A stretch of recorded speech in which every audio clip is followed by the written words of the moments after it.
भाजपाचे वरिष्ठ नेते तथा माजी मंत्री सुधीर मुनगंटीवार यांनी काँग्रेसचे विद्यमान नगरसेवक आणि पूर्वाश्रमीचे सहकारी वसंत देशमुख यांची 19 फेब्रुवारी रोजी सदिच्छा भेट घेतली।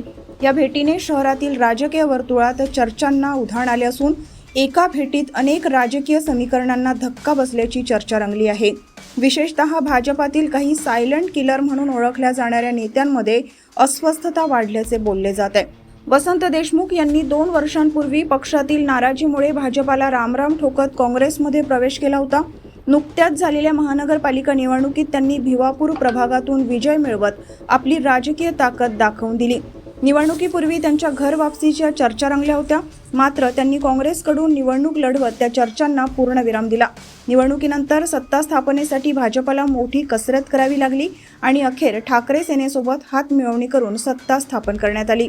दरम्यान स्थायी समिती सभापती पदाच्या निवडणुकीच्या पार्श्वभूमीवर संख्याबळाची चाचपणी सुरू असताना मुनगंटीवार देशमुख भेटीला विशेष महत्त्व प्राप्त झाले आहे। दोन्ही नेत्यांमध्ये नेमकी काय चर्चा झाली हे गुलदस्त्यात असले तरी या भेटीद्वारे मुनगंटीवारांनी पक्षातील विरोधकांना अप्रत्यक्ष संदेश दिल्याची चर्चा आहे। काँग्रेस आणि भाजपातील अंतर्गत मतभेदांच्या पार्श्वभूमीवर ही भेट आगामी राजकीय घडामोडींचा संकेत मानली जात आहे।